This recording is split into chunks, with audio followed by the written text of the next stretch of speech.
তো বন্ধুরা, সাইটের যে স্ক্রিনে ছবিটা দেখতে পাচ্ছেন, এই মুসলিম মহিলা বলছে যে নরেন্দ্র মোদীর ইস্তফা চায়, ভোট চুরি করেছে, নরেন্দ্র মোদীকে ইস্তফা করতে হবে, এই ভারতবর্ষের প্রধানমন্ত্রী হিসেবে নরেন্দ্র মোদীকে মেনে নেবো না, এমনই মন্তব্য করছে।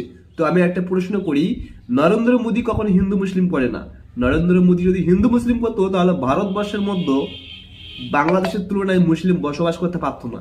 আর দ্বিতীয় কথা হচ্ছে, ভারতবর্ষের প্রধানমন্ত্রী যেটা করছে ভারতের জন্য করছে, দেশের জন্য করছে। নরেন্দ্র মোদীর পক্ষে 75% হিন্দু সাপোর্ট করবে, তার মধ্যে রাষ্ট্র মুসলিমরাও রয়েছে। আর তোদের মতো জেহাদিরা না, অ্যাকচুয়ালি এমন কথাই বলবি যারা দেশের প্রধানমন্ত্রীকে এমন বাজে মন্তব্য করে, যে প্রধানমন্ত্রীর জন্য আজকের দিনে পাকিস্তানের হাত থেকে আমরা বেঁচে আছি, সেই প্রধানমন্ত্রীকে যদি বাজে মন্তব্য করিস না, ছেড়ে কথা বলবে না এই ভারতীয় হিন্দুরা, ভারতীয় মুসলিমরা। আমি তোদের জন্য না, তোদের জন্য আজকের দিনে ভারতীয় মুসলিমদেরকেও বদনাম হচ্ছে, বুঝলি তো।